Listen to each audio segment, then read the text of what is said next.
Assalamualaikum warahmatullahi wabarakatuh. Innal hamdalillah nahmaduhu wa nasta'inuhu wa nastaghfiruh wa na'udzu billahi min shururi anfusina wa min sayyiati a'malina may yahdihillahu fala mudhillalah wa may yudlil fala hadiyalah. Asyhadu an la ilaha illallah wahdahu la syarikalah wa asyhadu anna Muhammadan abduhu wa rasuluh. Allahumma sholli ala sayyidina Muhammad wa ala ali sayyidina Muhammad. Yang sama-sama kita hormati Bapak Dr. Andi Prastowo, SPDI, MPDI, selaku dosen mata pengampu pembelajaran basis teknologi informasi dan komunikasi, dan juga teman-teman kelas yang saya cintai dan saya banggakan. Pertama-tama marilah kita senantiasa memanjatkan rasa dan puji syukur kita atas kehadirat Allah Subhanahu wa taala, di mana di kesempatan kali ini kita semua masih bisa mengikuti perkuliahan daring ini dalam keadaan sehat walafiat dan tanpa suatu halangan apapun. Bersolawat bertandingkan salam tak lupa kita haturkan kepada baginda kita Nabi Muhammad Sallallahu Alaihi Wasallam. Semoga yang senantiasa bersolawat kepadanya mendapatkan syafaatnya di yaumul akhir. Allahumma amin. Saya Zainuri akan presentasi artikel jurnal saya yang berjudul Peran Guru dalam Perencanaan Pembelajaran Berbasis Aplikasi Zoom Meeting di Sekolah Dasar Islam Al-Fahad Palembang, yang mana dalam artikel jurnal saya berisikan latar belakang, metode penelitian, hasil dan pembahasan, dan juga kesimpulan. Yang pertama, latar belakang. Pendidikan adalah sebuah proses penting dalam kehidupan manusia, baik dalam meningkatkan kualitas berpikir, bersikap maupun berperilaku. Peran guru dalam proses pembelajaran juga sangat vital, yang mana pertama menjadikan peserta didik sebagai aktivitas belajar, karena guru harus menjadikan dasar pendekatan kontrafistik yang menjadikan peserta didik sebagai subjek pembelajar. Pembelajaran yang dilaksanakan di sekolah juga menggunakan pembelajaran daring ataupun jarak jauh dengan melalui bimbingan orang tua. Menurut Isman, pembelajaran daring merupakan pemanfaatan jaringan internet dalam proses pembelajaran. Dengan pembelajaran daring, siswa bisa memiliki keluasan waktu belajar dimanapun dan kapanpun. Siswa dapat berinteraksi dengan guru menggunakan aplikasi seperti Google Classroom, video conference, telepon, Zoom, WA, dan lain sebagainya. Pembelajaran ini merupakan inovasi pendidikan untuk menjawab tantangan akan ketersediaan sumber belajar yang variatif. Pola pembelajaran yang dapat dilaksanakan dalam kondisi seperti sekarang ini adalah pembelajaran jarak jauh, dilakukan dalam jaringan. Hal ini tentu sangat berbeda dengan pembelajaran seperti biasa. Adapun faktor yang mendukung kesuksesan dalam pembelajaran daring diantaranya adalah teknologi yang mendukung, kedua adalah kualitas pendidik, dan ketiga adalah karakteristik siswa. Salah satu proses pembelajaran dengan menggunakan teknologi penggunaan aplikasi Zoom Meeting. Pembelajaran dengan menggunakan Zoom Meeting merupakan suatu proses pembelajaran dengan menggunakan teknologi. Zoom Meeting sendiri merupakan sebuah media pembelajaran yang menggunakan video. Pendiri dari aplikasi ini adalah Erich Yuan yang diresmikan pada tahun 2011, yang mana kantor pusatnya berada di San Jose, California.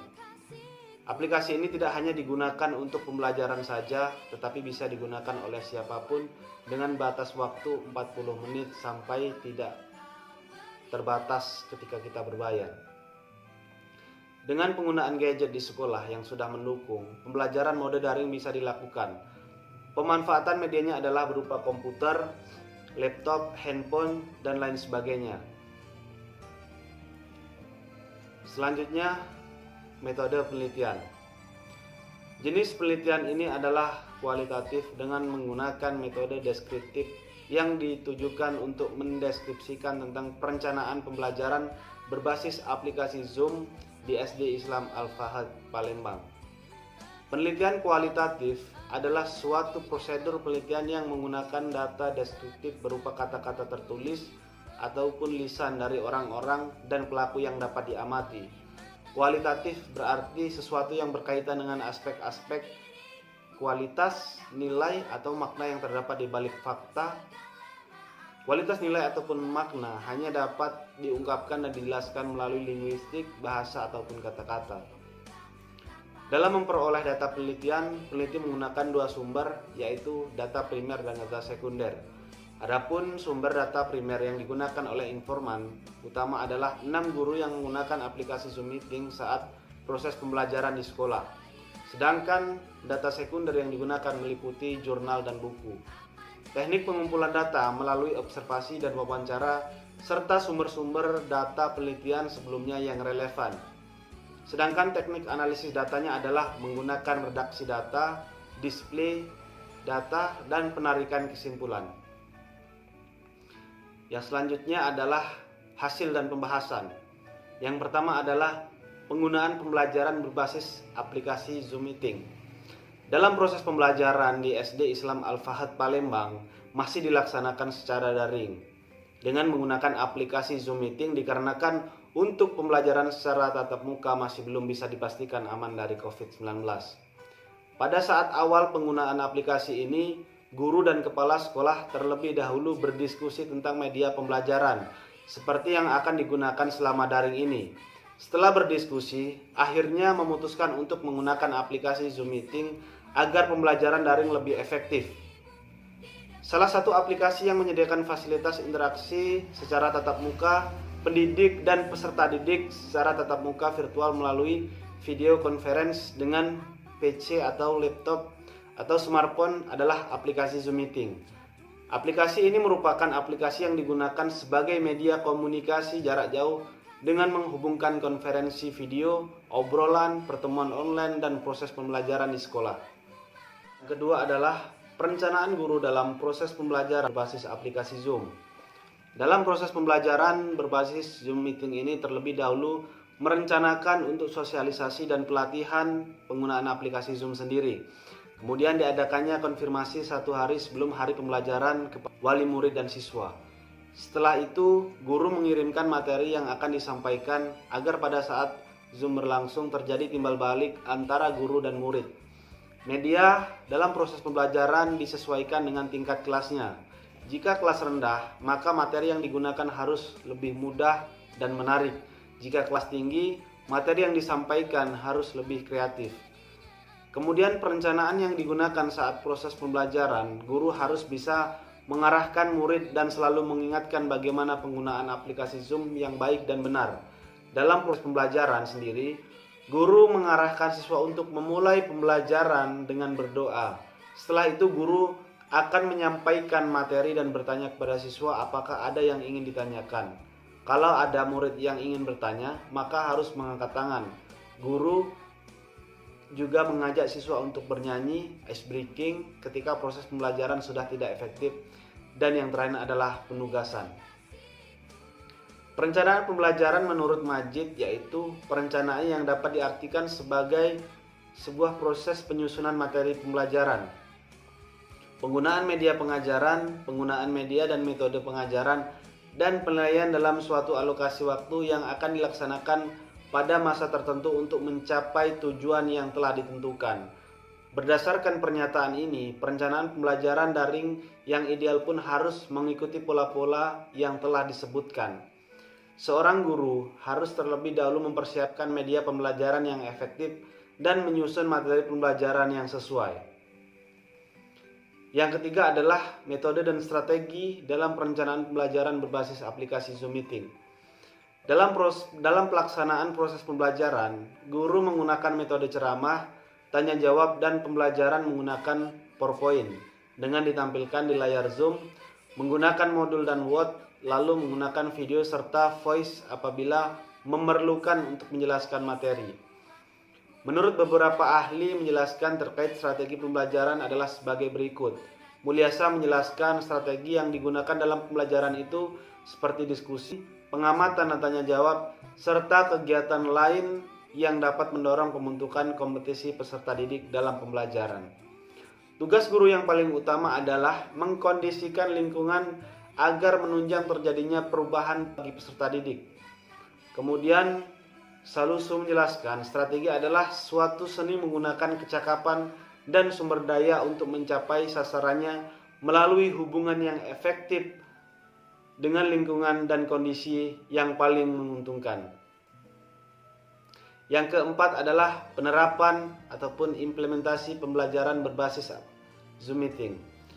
Dalam penerapan sistem pembelajaran ini, guru membuat proses pembelajaran seakan-akan nyata dalam menyampaikan materi dengan mengaitkannya keadaan yang akan di lingkungan mereka, namun tidak sepenuhnya bisa menjelaskan materi secara abstrak ataupun seakan-akan nyata, dikarenakan banyak keadaan yang tidak sesuai dengan karakteristik anak, karena dengan penyesuaian waktu, cara mengajar, dan materi yang dikemas melalui aplikasi pendukung. Dalam penerapan, tujuan pembelajaran berbasis Zoom ini bersifat kognitif, karena penyampaian yang dijelaskan oleh guru dan rasa ingin tahu mereka dengan materi pembelajaran lebih mencakup tentang pengetahuan, hafalan, penerapan, dan penilaian. Dengan penggunaan pembelajaran, aplikasi Zoom ini sendiri sudah dikatakan bisa menunjang pembelajaran dikarenakan bisa tatap muka secara virtual.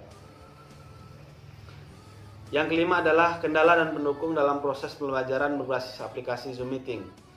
Yang menjadi kendala ataupun penghambat dalam proses pembelajaran berbasis Zoom Meeting ini yaitu terkadang koneksi sinyal internet yang lambat, kuota internet yang mungkin cepat habis, waktu yang terlalu fleksibel dikarenakan harus mengulang kata sehingga memakan waktu yang terlalu lama. Kemudian guru sedikit kesulitan untuk menjelaskan materi secara abstrak ataupun seakan-akan nyata.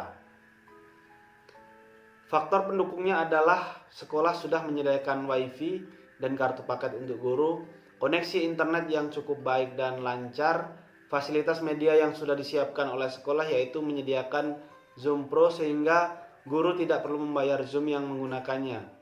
Tidak atas dan paling penting adalah wali murid dan siswa sudah mempunyai smartphone dan laptop sehingga bisa menunjang pembelajaran dengan baik saat proses pembelajaran.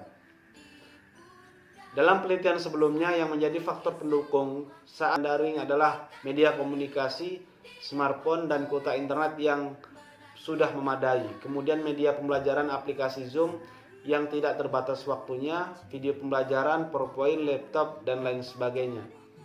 Hambatan belajar siswa merupakan suatu kondisi yang menyebabkan peserta didik tidak sebagaimana belajar semestinya, karena ada gangguan tertentu seperti adanya problematika media pembelajaran yang digunakan.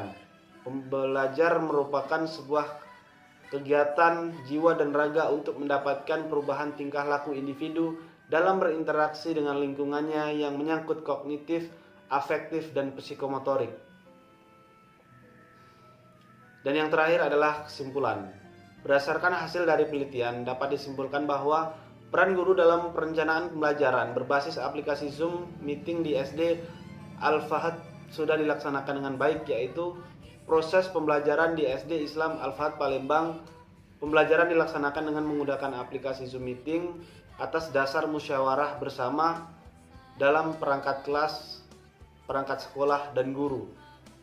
Perencanaan dalam proses pembelajaran berbasis Zoom Meeting sendiri, adanya sosialisasi dan tentang penggunaan aplikasi Zoom, guru mengkonfirmasi kepada wali murid dan siswa sebelum pembelajaran, media pembelajaran yang disesuaikan dengan tingkatan kelas, kemudian dalam proses pembelajaran siswa diarahkan untuk tetap mengikuti peraturan pembelajaran secara kondusif dan aktif. Yang ketiga, SD Al-Fahd Kota Palembang di masa pandemi COVID-19 ini ketika menggunakan media berbasis Zoom, guru menggunakan metode ceramah, tanya jawab, dan media yang digunakan adalah PowerPoint, modul dan Word, serta voice ketika menjelaskan materi. Guru melaksanakan pembelajaran secara abstrak, penerapan proses pembelajaran sudah sesuai dengan karakteristik anak, pembelajaran bersifat kognitif, dan sistem yang dilaksanakan saat belajar mengajar sudah menunjang dengan baik. Yang menjadi kendala pembelajaran basis Zoom Meeting adalah koneksi internet yang lambat, kuota internet yang cepat habis, waktu yang terlalu fleksibel, dan juga guru sedikit kesulitan menyampaikan materi secara abstrak, dan murid masih kurang memahami penggunaan aplikasi ini dengan baik. Sedangkan yang menjadi faktor pendukungnya adalah sekolah sudah menyediakan WiFi, kartu paket internet untuk guru, koneksi internet yang sudah cukup baik, dan sudah menyediakan pembelajaran Zoom Pro, serta wali murid dan siswa sudah banyak yang mempunyai gadget untuk penggunaan aplikasi Zoom. dalam pembelajaran secara daring. Mungkin ini saja yang dapat saya sampaikan, kurang dan lebihnya mohon maaf. Kepada Allah mohon ampun. Saya akhiri. Wallahul muwaffiq ila aqwamit thoriq. Wassalamualaikum warahmatullahi wabarakatuh.